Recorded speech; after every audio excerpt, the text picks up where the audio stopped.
Hello, loves. This is M. Rain, your magical mystic, founder of Divinity Academy, the Legacy Builders Academy, and TV personality behind Moments of Mindfulness, a TV show that aired on Fox. So, today I want to talk a little bit about independent spirituality, religion, and some of the fear tactics that go along with that, right? And specifically, we're going to talk about the whole ideology of selling your soul to the devil or selling out and all of the things that you're going to hear when you decide that you want to be the person that's responsible for your spiritual growth. So for those of you who don't know, before I did this, I was in organized religion, Christianity, as a matter of fact, for 18 years. Well, more than 18 years. I was a minister for 18 years. I was involved in the church for about 20 years or 2 decades. And so my transition from that to where I am now was not seamless, okay? And sometimes when I'm telling my story, it just depends on what part resonates with me most when I'm telling it. So, because there are a lot of different things that happened that guided me here. Ultimately, there were some big standout points, and I like to talk about all of them when I'm telling my story. The one I want to talk about today, however, is that moment of dark night of the soul. And some of you have heard people talk about the dark night of the soul, and it don't sound fun, and it wasn't fun, but it is very much psychological. So having said that, let me talk a little bit about mine. So when I first decided to start researching witchcraft and African spirituality, and ancestral worship. That's what I thought, right? So it was African spirituality, ancestral worship, and witchcraft, specifically Wicca. So I was researching this stuff and I'm thinking to myself, okay, I'm going to debunk it, right? Because I'm thinking with the mind of a Christian. Well, as I began to do my research, I realized that what I was debunking was the very foundation of my life. Not that I was the perfect Christian, nobody is, right? But that I was in a position to where I was in a position to where everything that I believed and the overall basis of what I designed my life on was pretty much a lie or a fabrication of some sort or an exaggeration of some sort at the very least. And so the more and more research I did, the more I realized that their stuff, because I was standing on this side of the fence, their stuff on this side of the fence made way more sense than how it looked and felt and was over on this side of the fence. And I had been over here long enough to really know what it was like on this side of the fence. I had seen all the bullshit with the preachers and the hoeing and the money grubbing and the backbiting and the lies and the molestations and the hiding things from police officers and officials and all of it. And I had seen the good. I had seen the outreach and people's house being saved and people getting help with their bills and families being put back together. I had seen both sides of this aspect. So when you get knowledge, anybody, this is true for anybody, you can't unknow it. Once you know it, you can't unknow it. And so I started going on. I just let the knowledge take me on a journey.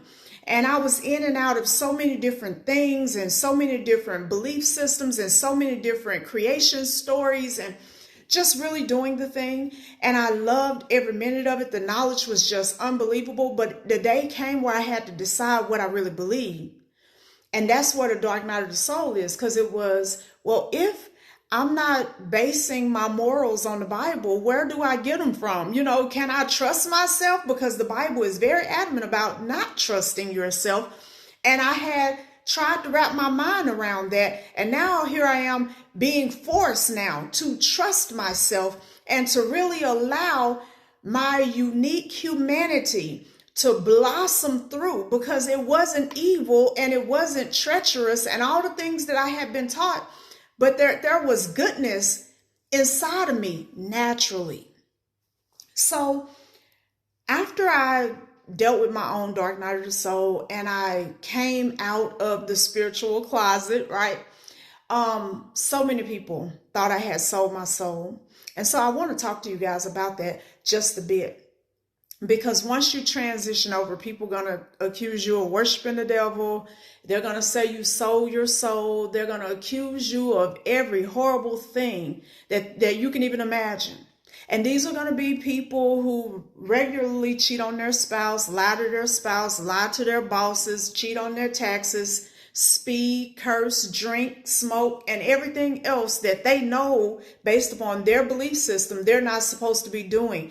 But for you to say, I'm just not participating in the belief system, to them feels like the most major affront possible, because you got to understand most people's relationship with organized religion is fear-based. There's an undertone of fear in it almost always. Nobody wants to go to hell. If hell is a place, who the fuck want to go there? You know what I mean? It's just like, oh my God, that's the last place I want to go. And nobody wants eternal damnation and suffering and separation and all of the things that these religions teach. So when you have the nerve to say, I'm not participating in that, all they can see is you burning in hell for eternity, right? And so they are passionate about saving you from that fate, which is, of course, another lie or fabrication. The truth of the matter is that we sell ourselves every day to all sorts of things. And so when people talk to me about selling my soul to the devil, I'll be like, well, how do I get the devil's number to make this presentation? Where do I get into a situation with him? And why would he want my soul? What is it that he would do with my soul that I'm not doing with it? Because if he know what to do with it, all I really need to know is what he would do, so I know what to do with my own shit, right? So I make funnies out of it, but here's the reality. When you are in organized religion, you have sold yourself to an idea. What does sell yourself mean? It means you bought in, all the way in. You believe it, you embrace it, you have assimilated it into your life to some level. Some of you really well, and some of you just barely, but still there's some assimilation there. And this is what you choose to make a foundational part of who you are. So to be in any religion is to be sold out to the ideology of that religion. Even if, and here's the thing, you can sell out to a piece of the religion and not the whole thing, but ultimately you have sold yourself. It's people in Christianity that don't believe everything that's in the Bible. It's people in the Islamic faiths that don't believe everything that's in the Quran. That's just how that goes. But still, there's a part of you've given to that belief system, for that belief system to control certain aspects of your life. So when you get out of religion and into independent spirituality, if that's the route you take, because everybody that's outside of religion is not into independent spirituality. Some of them just go initiate into other systems and carry on. And there's nothing wrong with that. I'm not judging anybody on any side of the fence. I see benefits of Christianity, Islam, and all the other, and Judaism and all that. Some people benefit. But for me, I wanted the ultimate spiritual experience, and that can only be had in independent spirituality, where your spirituality is crafted based upon who you actually are. It's not picking and choosing to make yourself happy, because I'm going to tell you right now, this is some real work, okay? This is work, but it's good work. And so when you venture into this, all of a sudden, you belong to yourself fully. You are all yours. Your mind is yours. Your mouth is yours. Your heart is yours. Your will is yours. Your creative processes, that's yours. And there is no one who is going to send you to hell or heaven. You literally create that for yourself based upon your decisions. That's the scariest part. That is the scariest part. Wouldn't it be so easy if there was some ultimate being we could all sell out to and all of us get the absolute best experience possible? But there isn't. The God of the Bible said this and then I'm gonna leave this alone because this can be a really long conversation. Okay, I just wanted to address some of the things that I've been getting. So the God of the Bible says in the Bible that he gave to man, right, according to Christianity, he said, put no other gods before me. Now we can argue that so long as they come after you, that's cool, right? We go argue that for several reasons. Because Solomon had him and other gods. He didn't tell Solomon that he was worshiping false gods only, though it was some of those in there as well. He said, you're making idols. You are going after these strange gods, people that you didn't grow up behind, but now because of the wives you have taken, you are running in behind their gods, their actual gods. So to be a Christian and not believe in other gods is, number one, hypocritical. That means that you don't believe what your own gods say. So if you don't believe what he say, why are you serving him? Right? And then when you look at the Quran and you look at some of the teachings, it doesn't say there aren't others, because in every spiritual system, there is at least the minor acknowledgement of the nature of humanity, which is divine, okay, and the existence of many other divine natured beings. Rather they try to put them down a little bit under this, it's like, you got God and you got the archangels and then you got regular angels and cherubim and seraphim and all of that kind of stuff. But they try to give you a hierarchy, but they cannot deny that there are many things out there, not just whatever it is that they're telling you to follow. Only your soul knows what's true for you.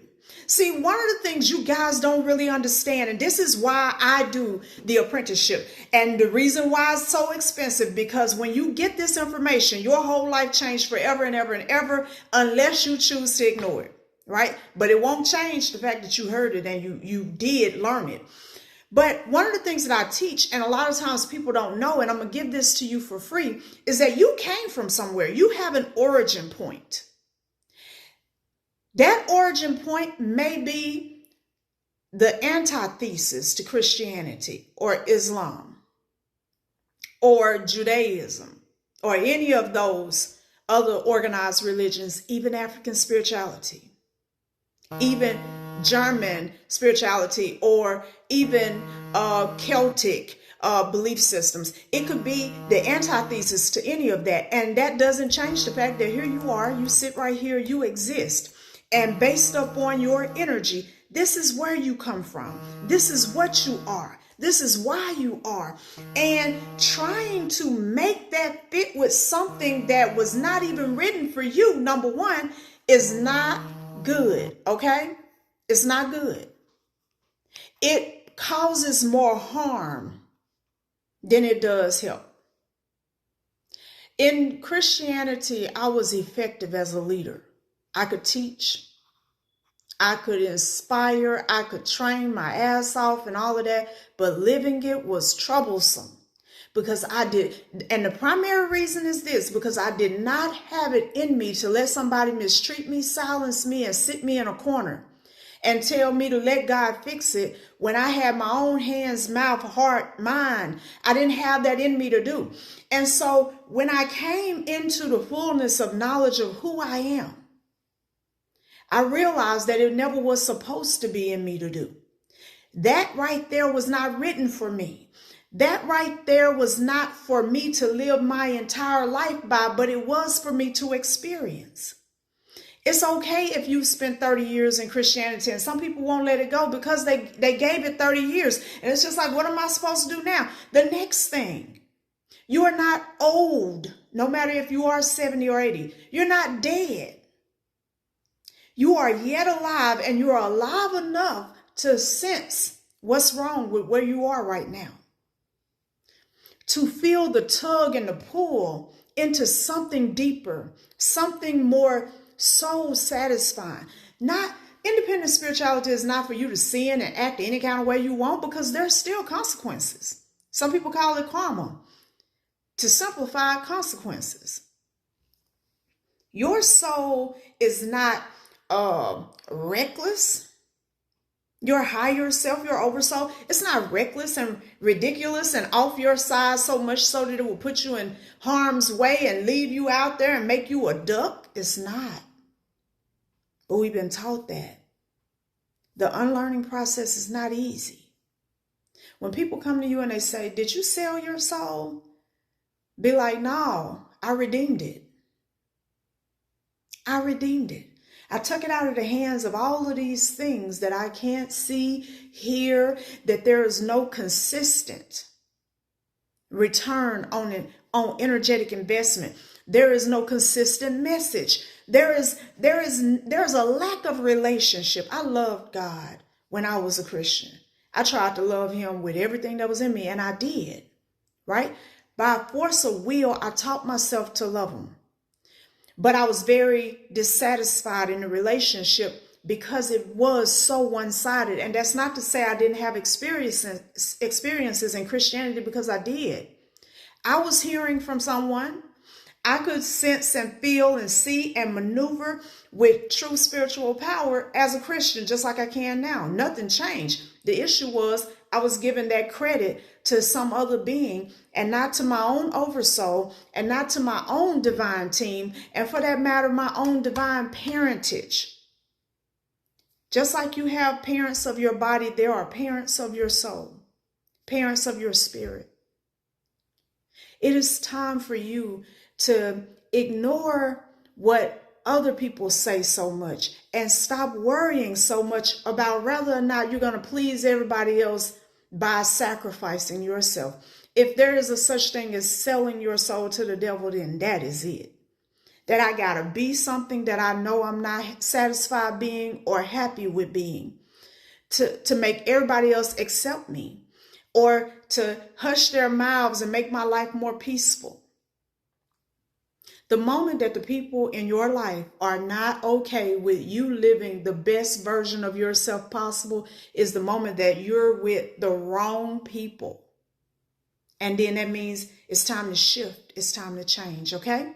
So again, I want you to be encouraged. This is your life and you got to live it. And if this stuff don't work, it doesn't work. Don't pretend that it do. One thing I ain't had to do since I've been in this is I've never had to pretend. If spirit said it, they said it. And I could tell that they said it because it happened just as they said. Whichever spirits I'm dealing with, whether it's my ancestors or some other, whether it's the energy of nature or some other. I'm not in an empty, one-sided relationship where I'm doing a lot of talking to God and I'm not getting anything in return. So I'm telling myself that means I got to trust. I got to interpret his silence. I don't have to live like that anymore. I live very present with those other energies around me. And it's powerful. I'm not telling you to go do it for sure. All I'm here to do is to encourage you not to let other people bully you out of going on your own spiritual journey, because it's worth it. If anything in the world, it's more worth it than marriage, children, jobs, careers, education. It's more worth it than everything else in this tangible physical world. And it will outlast this tangible physical world and your tangible physical body. Have a great one. If you want, shop with me, magicalmystic.com, and I'll see you soon.